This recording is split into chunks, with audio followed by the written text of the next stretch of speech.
This fall, I got the opportunity to revisit my old graduate school stomping grounds and talk to a couple of my colleagues about how we measure the brains of little kids. Amanda and Kelly share a few different neuroimaging techniques that we use to measure the timing and location of what's happening in the brain. So today we're going to learn a little bit about how we study kids' brains. So there are a couple of different methods that developmental researchers use when they are trying to do research about how kids' brains work. And the first one we're going to learn about is EEG, which stands for electroencephalogram. Yay! So this is where you put like this cap-looking thing on infants and kids' heads. And I'll let Amanda share a little bit more. So this is an EEG cap. And so what it is it's a net of a bunch of different sensors. So all of the circular parts on here are sensors that can record the electrical activity in the brain. And you wear it over your head just like a swim cap. And it actually feels pretty similar to a swim cap. So what we do with this net is before we put it on your head, we soak it in a special solution of water plus some electrolyte and a little bit of baby shampoo, because the entire inside of the net is made out of sponges. So the sponges are the part that are actually touching your scalp, and soaking it makes them nice and soft, and it also makes it so it's able to conduct the brain's electrical signal. So as I mentioned, you wear the net over your head like a swim cap, and it looks pretty silly. This one is sized for a preschooler, so I'm not going to shove it onto my head right now. But my pinkies are out where your eyes would be. My thumbs are at the back of the head, and then you can kind of see through the side of my hand there's a little bit of a hole, and that's actually a hole for your ear. So it does come down so that the sensors cover all the different places on your scalp. That's really cool because we're able to use those sensors to record 128 different locations of electrical activity in your brain. And so what we have kids do while they're wearing the net is we have them play special computer games that are designed to test different skills. So for example, attention or learning or memory. And we record the electrical activity that is generated by the brain that we can measure from these sensors that are at the scalp. And then what we can do is we can average together electrical activity made by your brain for certain parts of the computer game. So for example, for a chunk of the computer game where your job is supposed to be to remember something, and we can look at how the electrical activity in your brain is different when you're remembering something versus when you have forgotten one of the items, for example. And so that average of all the electrical signal is called an ERP, an event-related potential. And so this is a great technique to study children's brain development because we can do it with babies. There's little baby versions of this cap. We have to like blow bubbles and entertain babies when we put these on, but they will wear them sometimes. We can do it with kids, and we can also do it with adults.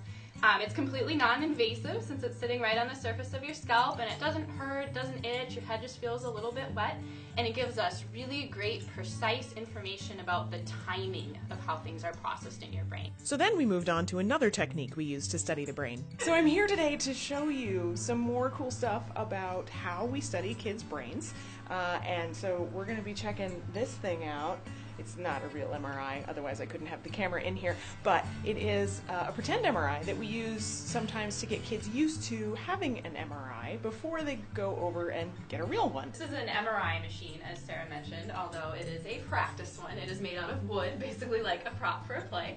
So what is MRI? MRI stands for magnetic resonance imaging, and it's this really cool way that we can take pictures of the inside of the body by taking advantage of the fact that the water molecules in your body are sensitive to changes in a magnetic field. And so that makes MRI really cool because unlike an X-ray, which has radiation, MRI does not have radiation. And so you can actually have as many MRIs as you want to in your lifetime, or in a day if you wanted to. There's no known limit on them. As far as we know, they are completely safe.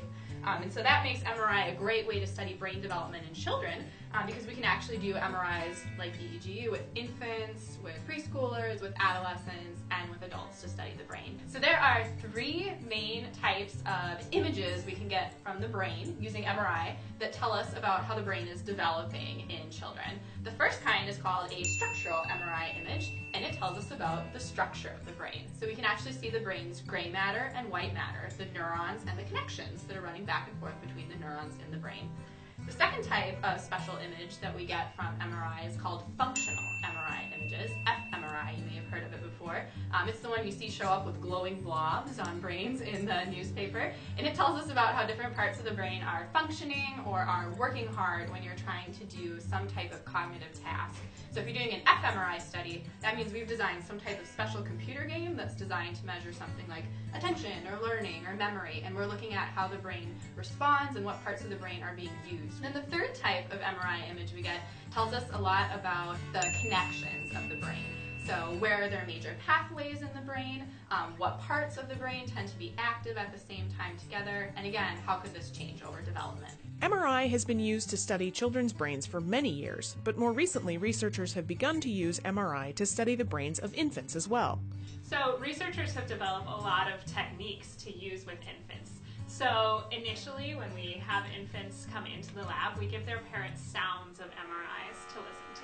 But one of the really difficult things about MRI is it's really noisy, and we need infants and anyone to stay really still while doing this. And so the parents are instructed to go home and play these loud beeping sounds to get infants used to this. But then when we bring infants into the lab, we give them two kinds of ear protection because we want to make sure that we're safe and protecting their hearing. So they have little earplugs that we put in, and then we also put in big headphones over their head to protect their ears. And so when we get them to fall asleep and we get them in the scanner, we're able to take really beautiful pictures of their brain while they're asleep. We always have someone in the room at all times that's with the baby that can tell when the baby's awake, if they're kicking, and if they ever wake up, we just bring them out. So those are some of the basics of neuroimaging. What questions do you still have? Leave them in comments. Next time I'll actually get inside the pretend scanner to show you a little more about what it's like to be a participant in an MRI study. And as always, thanks for watching.